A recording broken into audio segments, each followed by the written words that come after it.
Kembali di Breaking News TV One dan saat ini sudah ada bersama saya mantan Ketua KPU RI periode 2017-2021 Bapak Arief Budiman ya, Mas Arief Budiman ya. Assalamualaikum Mas Arief. Waalaikumsalam. Kita sudah sama-sama melihat bagaimana tadi sidang pembuktian dari KPU dan Bawaslu. Tentu 5 tahun yang lalu berada di kursi yang sama dengan Pak Hasyim Asyariah dan apa yang dirasakan? Apakah saat ini tahun ini menjadi yang begitu ada gejolak berbeda dari tahun sebelumnya? Ya, suasananya kan memang agak berbeda ya. Kalau 5 tahun lalu kompetisi diikuti oleh 2 pasangan calon. Ya. Kalau tahun ini kompetisi diikuti oleh 3 pasangan calon. Ya. Kemudian beberapa hal juga berbeda ya. Dulu kan banyak diperdebatkan tadi. Dulu kami menggunakan situng. Ya. Saya kebetulan di KPU RI untuk pemilu 2014 dan 2019. Ya. Jadi kami menggunakan atau mengembangkan situng di 2014 dan 2019. Sementara di 2024 itu mengembangkan Sirekap. Yang 2 hal ini memang berbeda. Karena Sirekap juga pernah digunakan di era saya terakhir ketika melaksanakan penyelenggaraan Pilkada 2020. Nah, apa yang beda? Situng memang ditujukan untuk menampilkan hasil penghitungan. Di 2004 kami hanya menampilkan formulir-formulir penghitungan di TPS, rekapitulasi di kecamatan, rekapitulasi di kabupaten kota. Itu kita tampilkan formulirnya saja tanpa kita melakukan rekapitulasi ya, untuk informasi publik. Nah, di 2019 selain kita menampilkan hasil penghitungan itu, foto-foto itu, scanning, waktu itu kami melakukan masih teknologi scanning ya, bukan foto. Itu kemudian angka-angkanya kita input. Ya, di tingkat kabupaten kota kita input, masuk, lalu terupload, terrekap berdasarkan angka-angka yang kita masukkan. Ya, tetapi waktu itu ada pertanyaan, ada apa namanya, bukan keberatan ya, ada pandangan-pandangan dari publik ketika terjadi kesalahan input. Cuma tadi KPU, salah satu saksi KPU menampilkan angka 276 kalau nggak salah yang salah. Tapi seingat saya kesalahan input dulu itu terjadi di 369 TPS dari 800.000 sekian. Dan 369 itu kita perbaiki kesalahan inputnya. Nah, karena ada problem kesalahan input, maka di 2020 kami menggunakan Sirekap. Jadi rekapitulasinya dilakukan secara elektronik. Tidak lagi input oleh tangan-tangan petugas kami, tangan-tangan manusia. Kalau yang Sirekap ini yang sekarang? Nah, Sirekap itu langsung direkap secara elektronik. Jadi ketika petugas kami di TPS memotret form C hasil, maka angka-angka yang ada di form C hasil itu akan dikirim ke pusat data kita, dan pusat data akan langsung menjumlahkan angka-angka dari TPS 1, 2, 3, 4, 5, seluruh jumlah TPS itu akan terrekapitulasi. Based on wilayah administrasi ya, per kecamatan, per kabupaten kota, per provinsi. Jadi kalau kita mau ngeklik per daerah-daerah itu gampang sekali ya, dan tahu hasilnya gitu loh. Nah, itu yang kami lakukan di Pilkada 2020, dan itu kami persiapkan juga karena bagian akhir dari periode saya kemarin itu mempersiapkan Sirekap untuk 2024 ya. Nah, tapi saya juga agak ya kurang puas lah kira-kira gitu ya.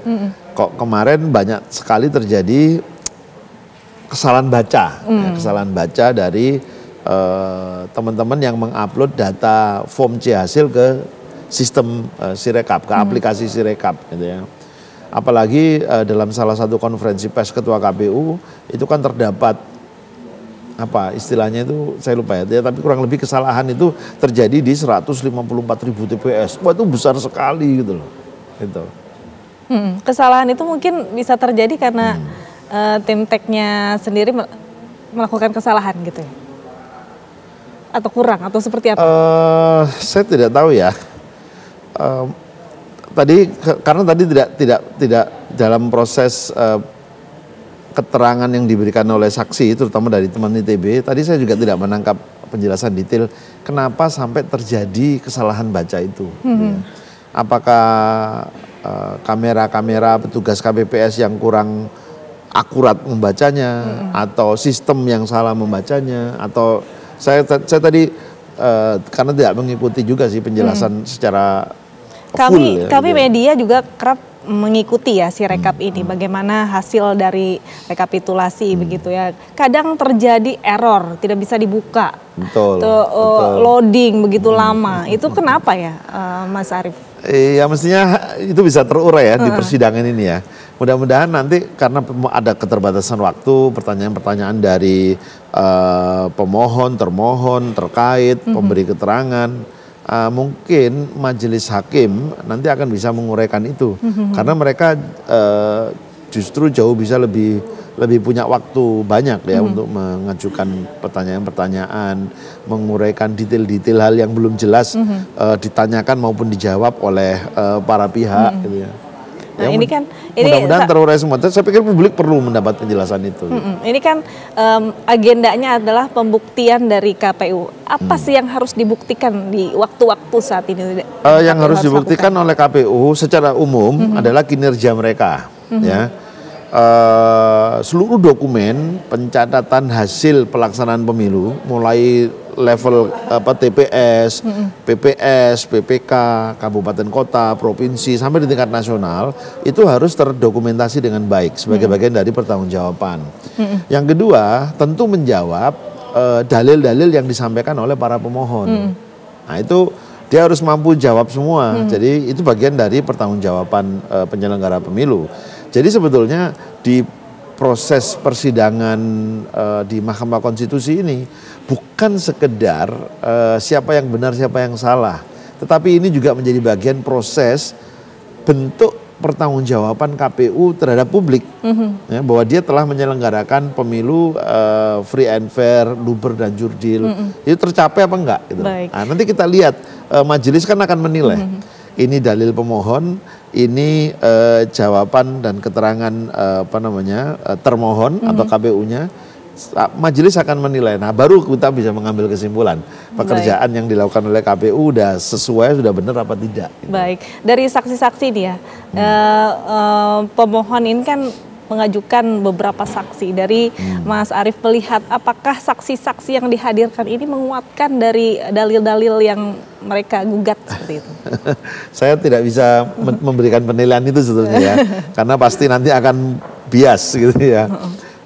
Tapi saya menilai bukan menguatkan atau tidak menguatkan ya, tapi beberapa memang mampu memberikan keterangan secara lengkap, tapi beberapa juga kurang gitu loh, informasi yang disampaikan ini tentang apa, nggak detail gitu ya. Termasuk juga jawaban-jawaban kadang-kadang juga juga tidak terlalu lengkap gitu. Hari ini KPU juga menghadirkan 3 saksi ya, 2 ahli dan 1 saksi fakta. Sementara Bawaslu ini ada 9, 7 saksi fakta dan 2 saksi ahli. Ini cukup bisa menguatkan dari pembuktian KPU dan Bawaslu. Ya tergantung ya. Sebetulnya jumlah tidak menentukan. Itu dalam pandangan saya nih, jumlah tidak menentukan, tetapi kualitas keterangan yang diberikan, kualitas alat bukti yang ditunjukkan, ya, itu menurut saya jauh lebih penting. Ya. Banyak, tapi ternyata tidak mampu menyampaikan substansi penjelasan dan persoalan yang sedang disidangkan, ya itu sebetulnya tidak memberi makna apa-apa. Gitu. Tetapi sedikit, tapi dia bisa menjelaskan hal-hal krusial, substansial yang terjadi di dalam proses persidangan. Saya pikir itu jauh lebih bermakna dan jauh lebih bisa mempengaruhi pandangan majelis nanti ketika mereka akan membuat kesimpulan dan keputusan gitu. Baik, kita akan melihat bagaimana jalannya sidang, pemirsa, kita saksikan bersama-sama. Kan Bawaslu RI tidak mengintervensi jajarannya, ya kan begitu. Jadi intinya bahwa kalau ada laporan disampaikan ke Bawaslu RI misalnya, itu sebaiknya pelapor itu tidak usah melapor lagi ke tingkat daerah. Itu yang kadang-kadang terjadi juga tuh. Ini kayak mau ngetes Bawaslu nih. Coba kita lapor ke Bawaslu RI. Kita coba laporkan juga ke Bawaslu DKI. Ini kan tidak fair juga ini. Kalau sudah dilaporkan ke Bawaslu RI punya cara. Apakah ini ditangani oleh provinsi atau kabupaten kota? kalau lokus terjadinya pelanggaran terjadi di DKI, sangat tidak keliru kalau Bawaslu menderivar kepada Bawaslu DKI. Karena dia jajarannya gitu. Jadi ya, tidak selesai. Sudah jangan bicara. Karena ini ada hakim juga mau tanya. Ya. Pak Prof itu sudah masih ada yang menjelaskan? Sedikit lagi Pak. Ya. Kemudian dari pertanyaan Bawaslu ya, DKPP. Apakah tindakan DKPP yang melaporkan proses penanganan Bawaslu itu melampaui kewenangan? Saya dulu waktu ketua Bawaslu pernah juga diberi sanksi oleh Profesor Jimli Asidiki sebagai ketua DKPP. Ya, pada waktu itu Profesor Jimli memberikan keputusan terkait dengan keterpenuhan syarat salah satu calon anggota DPD. Menurut KPU itu tidak memenuhi syarat. Ya. Lalu kemudian diproses di Bawaslu, Bawaslu menguatkan keputusan KPU bahwa sang calon senator itu tidak memenuhi syarat karena faktor ijazah dari luar negeri. Lalu disidang oleh DKPP, ya. DKPP ternyata ya, itu di era Profesor Jimli, DKPP ternyata mengatakan bahwa apa yang Anda lakukan itu melanggar etik. Dilanjutkan dengan perintah melakukan koreksi terhadap putusan yang sifatnya spesifik oleh lembaga itu. Kalau pandangan saya ini tidak tepat. Silahkanlah DKPP menilai sebagaimana mandat undang-undang, yaitu penegakan kode etik. Jadi DKPP harusnya dalam pertimbangannya silahkan. Supaya jelas adresnya kenapa Anda diberi sanksi melanggar etik. Tapi tidak masuk ke amar putusan dalam bentuk mengoreksi fungsi-fungsi atau peran dan kewenangan lembaga KPU atau Bawaslu. Jadi kita tidak bisa kemudian melakukan koreksi terhadap keputusan administratif atau keputusan yang sifatnya kewenangannya diberikan oleh undang-undang. Nah, karena DKPP kewenangannya hanya etik. Kalau mau mengingatkan, menasehati penyelenggara atau istilah kami di DKPP itu tausiah, silakan. Tapi tidak masuk ke amar. Tidak masuk ke amar ya. Saya bukan menilai keputusan DKPP pertama ya, itu guru saya juga. Tapi di era kami itu kita sangat hati-hati dan tidak masuk ke wilayah yang sudah ditangani oleh KPU dan Bawaslu. Ya. Saya kira itu baik, ya mulia. Cukup ya. Sekarang sudah cukup Pak? Bukan, pertanyaan saya tadi belum terjawab mengenai PSI. Yang PSI Pak Muhammad. Ya. Apa bisa diulang Pak Magdir? Apa yang persisnya Bapak soal? Silakan, 1 menit Pak. 1 menit ya. Begini saudara ahli ya, saya ingin mendapat apa pendapat saudara ahli. Karena kalau kita lihat kewenangan Bawaslu ini kan melakukan pencegahan dan seterusnya. Iya, iya. Ternyata dalam praktek ketika masa kampanye kemarin itu, Presiden Joko Widodo mengatakan bahwa dia PSI itu adalah partainya Jokowi. Dan dia katakan bahwa PSI pasti menang. Ini kan dia kampanye untuk PSI. Iya cukup Pak. Ya. Bagaimana pendapat ada yang bisa dijawab Pak? Iya. Saya belum mendapat laporan atau informasi apakah Bawaslu sudah melakukan pencegahan terhadap itu. Jadi saya tidak berani menilai. Pandangan saya, Bawaslu memang idealnya melakukan fungsi pencegahan. Kalau ada praktek-praktek yang diduga bisa menunjukkan keberpihakan. Ya. Makanya mohon maaf saudara pemohon 2, karena saya belum mendapat laporan itu apakah sudah dilakukan fungsi. Tapi keyakinan saya ya harusnya sudah dilakukan fungsi-fungsi pencegahan oleh Bawaslu ya, supaya cukup, menghindari proses-proses hukumnya. Dari hakim ada yang mau bertanya juga, ini dari Prof Eni dan yang mulia Pak Ridwan. Prof Eni dulu. Ya baik, terima kasih. Begini Prof Muhammad ya, ahli. Kalau tadi didengar, memang kalau bisa diaktualisasikan parameter atau prinsip-prinsip di dalam penyelenggaraan pemilu yang demokratis sebagaimana dijamin oleh Undang-Undang Dasar, itu menjadi sesuatu yang sangat baik sebenarnya bagi demokrasi kita. Bagaimana itu bisa dioptimalkan? Andai kata misalnya, ini saya kebetulan membaca keterangan dari Bawaslu, itu menyebutkan di situ ada temuan yang memenuhi syarat. Tetapi karena itu berkelindan dengan peraturan perundang-undangan lainnya, Sehingga kemudian dilimpahkan itu ke peraturan yang lain, misalnya peraturan ASN atau kemudian peraturan terkait dengan andai kata itu menyangkut aparat, mungkin kepada peraturan yang berkaitan dengan aparat tersebut. Nah ini bagaimana kemudian instrumen monitoring yang bisa digunakan oleh Bawaslu untuk bisa menilai, sehingga jaminan terhadap parameter dan prinsip itu bisa diaktualisasikan. Itu mohon bisa dijelaskan. Silakan Yang Mulia Pak Ridwan. Terima kasih Yang Mulia Ketua. Terima kasih ya, Profesor Muhammad Al-Hamid atas keahlian yang telah disampaikan. Saya sedikit saja sebenarnya berkaitan dengan bagaimana tadi Prof menyampaikan mengenai tingginya ekspektasi ya, pembuat undang-undang maupun masyarakat terhadap Bawaslu. Nah walaupun menurut saya ini juga tidak bisa menjadi pembenaran seandainya memang sampai saat ini baik di persidangan ini maupun di ruang-ruang publik di luar sana masih terus dengan derasnya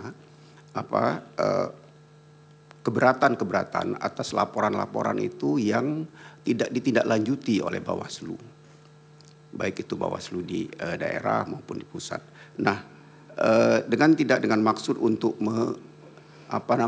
menyampaikan bahwa kita ingin bahwa masyarakat ingin ya menurut saya itu dia harus tidak seharusnya dengan progresivitas yang dimiliki oleh Bawaslu.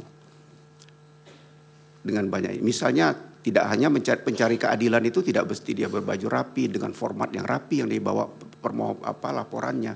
Nah, produktivitasnya lebih agresivitasnya Bawaslu saya kira penting. Sebab apa? Kalau hanya seperti ini kita sampai dipertanyakan netralitas, kemudian jujur, adil, bebas dan rahasia itu sampai ke Komisi HAM sana sudah mempertanyakan. Nah lalu menurut Profesor seperti apa kriteria yang sebenarnya sehingga mudah publik yang katakanlah mereka tidak sekolah tapi mereka tahu itu mereka tidak adil gitu misalnya dalam penyelenggaraan itu untuk mengenai syarat formal dan syarat material itu seperti apa. Sehingga banyak sekali yang tidak ditindaklanjuti oleh Bawaslu. Sedangkan pada poin berikutnya, poin terakhir ke-17 dari pointer dari Profesor tadi, laporan yang tidak diregister pun harusnya ditindaklanjuti. Sampai sejauh itu mestinya progresivitas daripada peran dari Bawaslu itu terhadap laporan-laporan yang muncul. Nah, kalau seperti ini terus, dari beberapa pemilu, apalagi sekarang kita sudah bertransformasi ke teknologi informasi, sudah menggunakan artificial intelligence, tapi masih seperti ini. Lalu demokrasi seperti apa yang akan kita wariskan kepada anak cucu kita dalam penyelenggaraan pesta demokrasi seperti ini. Nah karena Prof pernah jadi ketua Bawaslu mungkin ada pandangan yang cukup baik. Terima kasih Prof. Baik, silakan Prof. Baik, terima kasih Yang Mulia. Saya izin merespon Yang Mulia Ridwan Mansur. Keberatan tidak ditindaklanjuti Bawaslu. Kita mesti melihat yang kita maksud tidak menindaklanjuti itu apakah sama sekali tidak ada respon Bawaslu. Menyampaikan bahwa laporan Anda itu tidak bisa diregister, tidak memenuhi syarat forum itu adalah bagian makna tindak lanjut. Jadi Bawaslu tidak bisa mendiamkan, saya setuju Yang Mulia.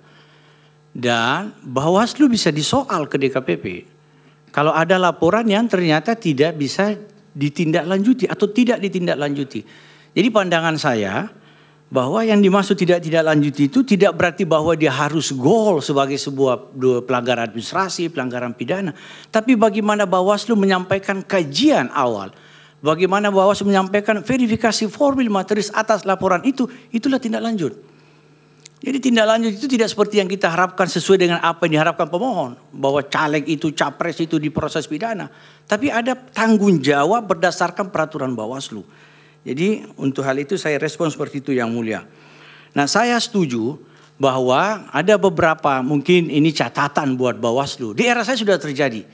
Kalau kita lambat memberikan respon itu kadang yang membuat pelapor itu agak sedikit tidak nyaman. Tapi saya kira dengan peraturan Bawaslu yang sudah ada tentang temuan dan laporan itu seharusnya tidak terjadi lagi. Karena ada durasinya. Kalau Bawaslu tidak taat asas terhadap peraturannya sendiri itu problemnya serius. Ya. DKPP bisa memeriksa gitu ya. Dan tentu semuanya tersampaikan. Dulu tidak ada kewajiban Bawaslu menyampaikan kepada pelapor yang mulia Pak Ridwan. Nah di era Pak Bagja ini alhamdulillah Bawaslu mewajibkan dirinya untuk menyampaikan secara tertulis progres dan hasil laporan setiap laporan.